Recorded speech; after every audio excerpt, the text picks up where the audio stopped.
सभी श्रोतागणों का एक बार फिर से स्वागत है मेरे चैनल रागनी सिंह में। आइए सुनते हैं मालती जोशी जी की बेहतरीन कहानियों में से एक कहानी दंभ के घेरे। कहानी शुरू करने से पहले आप लोगों से मेरा विनम्र अनुरोध है कि अगर मेरे द्वारा सुनाई जाने वाली यह कहानी आप लोगों को पसंद आए तो कृपया मेरे चैनल को सब्सक्राइब, लाइक और शेयर करना मत भूलिएगा।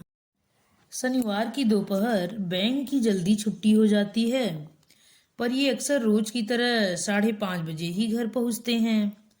शहर में रहने वाली दीदी के यहाँ जाने के लिए शनिवार ही सूट करता है। यूं हम लोग सब परिवार भी अक्सर हो आते हैं, फिर भी शनिवार का नियम कभी नहीं टूटता। इस साप्ताहिक भेंट के मूल में भाई बहन का प्यार तो है ही, पर उस बहाने दीदी के सुख दुख की जरूरतों की पूछ परख भी हो जाती है।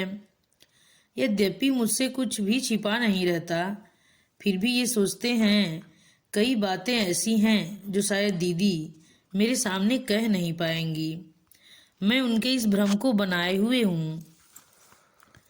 पर उस दिन पता नहीं क्या हुआ, वहां से लौटते ही मुझ पर बरस पड़े। हर जगह अपनी अक्लमंदी का सबूत क्यों दे आती हो? क्या हुआ? अपमान से आहत होते हुए मैंने पूछा। होना क्या है? वहां दीदी के यहाँ महेश का जिक्र चलाने की क्या जरूरत थी? मान लो जिक्र किया भी तो कौन सी ऐसी कयामत आ गई? पता है दीदी कितना रो रही थी। बोली, कुसुम की लड़की नहीं है, इसी से इतना ऐठी रहती है। जो मुंह में आया बेछूट कह डालती हैं। ऐसा मैंने कोई गाली गलौज तो की नहीं है जो इतना हंगामा बरपा जा रहा है। पता है दीदी उस दिन खूब रो रही थी। बोली, दोनों लड़कियों की शादी में हम कंगाल हो गए, अब ये दो और छाती पर बैठी हैं। वो दोनों तो सीधी थी, जहां ब्याह दिया चली गई। पर नीता तो डॉक्टर इंजीनियर से नीचे बात ही नहीं करती। झोला भर रुपए हों तब कहीं डॉक्टर वर जुटता है, पर लड़की समझे तब न। हम तो इन्हें पढ़ा लिखा कर पछता रहे हैं।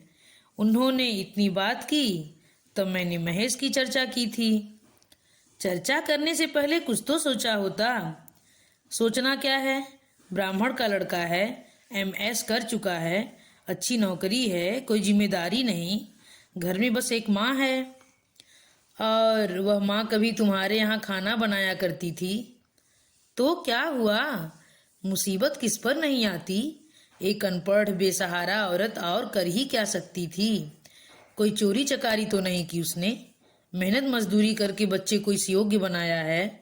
मैं तो लड़के को भी दाद दूंगी जो इन परिस्थितियों में पलटकर डॉक्टर बना है। सच, मेरी अपनी कोई लड़की होती तो मैं खुशी से ब्याह देती, मैंने तमक कर कहा। बस बस, अब अपनी अक्लमंदी रहने दो। पता नहीं है, नीता एकदम आग हो रही थी। बोली, मामी जी से कह देना मेरी चिंता न करें। मिश्रानी के लड़के से शादी करने की अपेक्षा मैं कुंवारी रह जाऊंगी, वह मुझे मंजूर है। कुंवारी रहो तो अपनी बला से, हमें क्या करना है, मैंने कहा और बात समाप्त कर दी। सच, दीदी पर गुस्सा आ रहा था। जब भी मिलती हैं लड़कियों का रोना लेकर बैठ जाती हैं। सीता गीता की शादी में सब स्वाहा कर बैठी हैं, दो फिर भी बाकी हैं। छोटे कुलदीपक अभी हाई स्कूल में हैं, पता नहीं वे कब कमा कर देंगे। लड़कियां तो तब तक बूढ़ी हो जाएंगी। छोटी रीता तो फिर भी अभी BSc कर रही है, पर नीता तो कब से MA कर चुकी है, B.Ed किए भी ये दूसरा साल चल रहा है। कहीं जुगाड़ ही नहीं बैठ रहा। सरकारी नौकरी अव्वल तो मिलती नहीं, मिलती भी है तो दूर दराज गांव देहात में जाना पड़ता है। इसलिए एक प्राइवेट स्कूल में पढ़ा रही है। 250 पर दस्तखत करवाते हैं और 150 पकड़ाते हैं। महेश की बात चलाकर अपनी समझ से मैंने तो कोई बेवकूफ़ी नहीं की।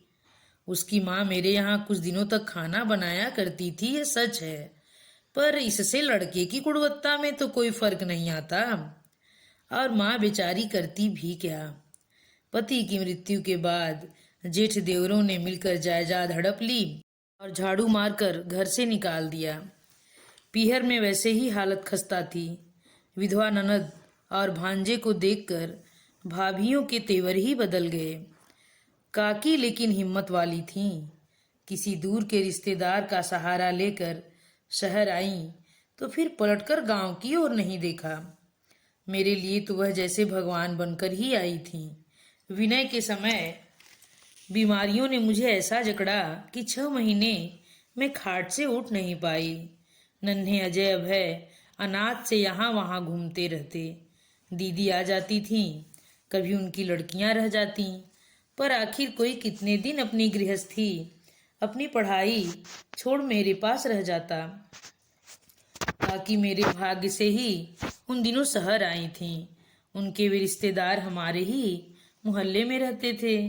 अपना एक कमरा उन्होंने माँ बेटे के लिए खाली कर दिया था। आजीविका उन्हें अपनी तलाशनी थी। काम की तलाश में ही वह मेरे घर आई थीं और फिर जैसे इस घर की होकर ही रह गईं। मुझ पर तो उनके असंख्य उपकार हैं। मेरे अजय अभय को उन्होंने ही पाला है। बीमारी में उन्होंने मेरी जैसी सेवा की वैसी बस माँ ही कर सकती है। विनय कुछ बड़ा हो गया तो मैंने फिर अपनी गृहस्थी संभाल ली। किसी परिचित से कह सुनकर इन्होंने काकी को नारी कल्याण में लगवा दिया था, पर हम लोगों के संबंध यथावत बने रहे। मुझे जब भी जरूरत हुई काकी हमेशा दौड़ी चली आई। महेश तो जैसे इस घर का ही बच्चा था। इसी घर में बैठकर उसने अपनी पढ़ाई की है।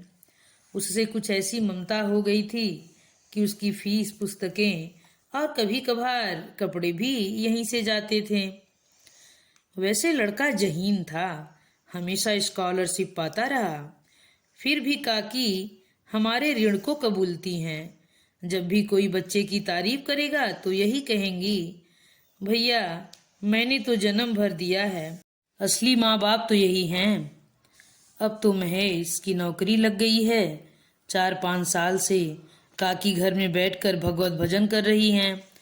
फिर भी कहीं से रिश्ते की बात आती है तो भागी भागी मेरे पास आती हैं। दुल्हीन तुम ही जरा ठीक से देख दाख दो, मैं गंवार क्या जानूं। मैं कहती हूँ महेश से पूछो न, आखिर शादी तो उसे ही करनी है। महेश से बात करने पर वह कहता, भाभी मेरी तो बस एक ही शर्त है, तुम जिसे कहोगी ब्याह लूंगा। बस वह मेरी माँ का अनादर न करे, इससे अधिक मुझे कुछ नहीं चाहिए। मुझे विश्वास था कि वह मेरी बात नहीं टालेगा, इसलिए हिम्मत करके उस दिन दीदी के यहाँ बात चलाई थी, पर सब उलट पलट हो गया। मेरी ही जान सांसत में पड़ गई। मन इतना खट्टा हो गया था कि अगले दिनों तक, बल्कि महीनों तक मैंने दीदी के घर में पांव नहीं दिया। ये बदस्तूर जाते रहे। इन्होंने ही आकर एक दिन खबर दी, नीता की शादी तय हो गई है। अच्छा, कहाँ हुई है? यहीं भोपाल में। लड़का क्या करता है? वल्लभ भवन में है। वहाँ क्या है? बाबू है। ये बेवजह चिढ़ गए। उसके सपने तो बड़े ऊंचे हुआ करते थे। मैंने चिकोटी ली। ऊंचे सपने कौन नहीं देखता, ये बिना बात मुझ पर बरस पड़े। पर उन सपनों की कीमत चुकाने लायक पैसे भी हों जेब में। समझती कुछ हो नहीं, बस शुरू हो जाती हो। फिर एक बार भात जुटाने का चक्कर शुरू हो गया। 5 बहनों में अकेले भाई हैं यह। 1 साल भी खाली नहीं जाता, कहीं न कहीं जाना ही पड़ता है। बड़ी हसरत से कोई प्लान बनाते हैं, पर उसकी स्याही सूखती भी नहीं और किसी बहन के यहाँ से निमंत्रण आ जाता है। सारे अरमान मन में ही रह जाते हैं। आय के सारे स्रोतों से खुरच खुरच कर पैसा जोड़ते हैं और सामान लेकर शादी में पहुँचते हैं, पर बहनों के मुंह हमेशा फूले ही रहते हैं। पता नहीं उनकी अपेक्षाएं कहाँ खत्म होती हैं। भाई की मोटी तनख्वाह तो सबको याद रहती है, पर उसकी जेब में लगे अनगिनत छेदों की बात शायद सब जानबूझकर भूल जाती हैं। उस माहौल में मैं अकारण अपराध बोध से भर उठती हूँ। विनय तो अभी छोटा है, पर अजय अभय तो इस सालाना प्रोग्राम से इतने ऊब चुके हैं कि उन्होंने साथ जाना ही छोड़ दिया है।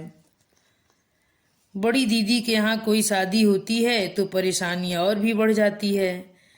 भात तो खैर देना ही पड़ता है, पर शहर का मामला होने से दूसरे 100 खर्च चुपचाप लग जाते हैं। आधे मेहमान यहीं रुकते हैं। बहनें शादी के बहाने आती हैं, पर मेहमानदारी भाई के यहाँ होती है। काम के लिए सुबह शाम चक्कर लगाना पड़ता है तो पेट्रोल का खर्च दुगना हो जाता है। हम लोगों ने एक रविवार का सदुपयोग किया और 1,500-2,000 फूंक कर सामान ले आए। अभी उनके रैपर्स खुले भी नहीं थे कि दीपक साइकिल पर भागा भागा आया। अम्मा ने कहा है, हम लोग डाइनिंग टेबल नहीं ले पाए हैं, आप लोग और कुछ न दें, बस वही भर दें। इतनी कोफ्त हुई, यह वक्त है कहलाने का। रोज सुबह शाम चक्कर लग रहे हैं। कल तो कहकर आए थे कि रविवार को शॉपिंग करनी है, तब कह देती तो क्या बिगड़ जाता। अब क्या क्या लौटाते हम। साड़ियाँ भले ही दुकानदार ले लेता, पर उसके बदले कुछ तो लेना ही पड़ता, और कटे हुए पीसेस कौन वापस लेगा। खैर फिर भी डाइनिंग टेबल तो लेना ही था। दीदी ने खुद कहलवाया था, मना कैसे कर देते। इसके बाद भी बात नहीं बनी। दीदी की जेठानी रूठी रही कि उनके लिए साड़ी नहीं आई। दीदी कहती रही कि हमारी वाली दे दो, पर यह नहीं कहा कि खुद हमने ही कपड़ों के लिए मना करवाया था। नीता को सनमायका का डिजाइन पसंद नहीं आया था। दीपक ने पॉलिएस्टर शर्ट पीस की आशा की थी। टी शर्ट पाकर उसने इतना बुरा मुंह बनाया कि बस। सबके चेहरे पढ़कर मेरठ वाली दीदी बोली, अकेला बेचारा फिर भी जैसे तैसे कर तो देता है, माँ जाए का फर्ज तो निभाता है। यानी यह केवल फर्ज अदायगी हुई, जैसे तैसे करना हुआ। मेरा तो खून खौल उठा। और अब बड़ी भली बन रही हैं। पिछले वर्ष उत्तम की शादी में कैसा नाटक किया था। एक ही लड़का है उनका, तो हम क्या करें। हमें तो हर साल भुगतना है। इसी से तो ये रिश्तेदारियां करती हैं। कोई खुले मन से किसी के यहाँ जा नहीं सकता। मन एकदम बुझ सा गया था। मैं सौंपे गए काम बेमन से निपटा रही थी। नीता को बीच में बिठाकर औरतें ढोलक कूट रही थीं।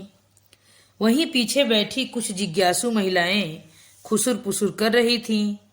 लड़के की, उसके परिवार की ही चर्चा हो रही थी। सुना है बाप हेडमास्टर है, बड़ा भाई शायद तार ऑफिस में है, एक बहन अनब्याही बैठी है, कॉलेज में पढ़ाती है। लड़का क्या करता है? बाबू है। अरे अरे क्या 15,000 में क्या डिप्टी कलेक्टर मिलेगा? तनख्वाह क्या है? 550 बता रही थी। पता नहीं मुझे एकदम क्या सूझा। इतनी देर तक चुपचाप बैठी मैं एकदम बोल पड़ी। 550 तो महेश बम्बई में अपने फ्लैट का किराया दे रहा है। नीता ने तड़प कर मेरी ओर देखा, पर मैं खुश थी। मन एकदम हल्का हो गया था, जैसे पुराना हिसाब चुकता हो गया हो।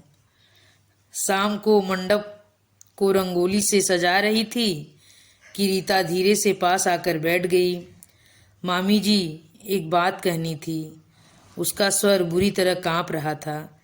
मैं समझ गई, रात के लिए साड़ी की मांग होगी। शहर में रहने से यही तो होता है, चाहे कॉलेज में गैदरिंग हो या सहेली की शादी, सबको साड़ियाँ चाहिए, जैसे मामी जी ने दुकान खोल रखी हो। मैं समझ तो गई थी, फिर भी अनजान बनते हुए पूछा, कहो क्या बात है? आप किसी से कहेंगी तो नहीं ना? फिर भी वह चुप रही और जमीन पर काल्पनिक कल्पना बनाती रही। जब मैंने टोका तो उसने अपना साहस बटोर कर कहा, मामी जी, मैं नीता दीदी की तरह गोरी तो नहीं हूँ, पर आपके महेश यदि मुझे पसंद कर सकें। लेकिन बेटे, मामी जी, मैं इस सवाल से तंग आ गई हूँ। 2 साल बाद पापा फिर मेरे लिए भटकना शुरू कर देंगे। लड़कों के भाव तो दिन पर दिन बढ़ते ही जा रहे हैं। मेरी शादी के बाद तो गुड्डू के लिए घर में कानी कौड़ी भी नहीं बचेगी। वह मेरा इकलौता भाई है मामी जी। मैं चाहती हूँ वह खूब पढ़े इंजीनियर बने। उसे खूब बड़ा आदमी बनना है। मैं अपने हिस्से के सारे रुपए उसके नाम कर दूंगी। कांपते स्वर में बड़ी मुश्किल से वह अपनी बात कह पाई और बात खत्म करते ही भाग खड़ी हुई। शायद इतनी बड़ी बात कहने के बाद उसे वहां बैठना अच्छा नहीं लगा होगा, पर वह कुछ देर रुकती, मुझे कुछ कहने का मौका देती तो मैं कहती, रीता तूने बहुत देर कर दी बेटे। यह हिम्मत थोड़ा पहले जुटा लेती तो महेश की पिछले हफ्ते ही सगाई हो चुकी है। इतना लायक लड़का मुफ्त में मिलने लगे तो कोई छोड़ेगा भला? सभी लड़कियां नीता जैसी बेवकूफ नहीं होती। धन्यवाद।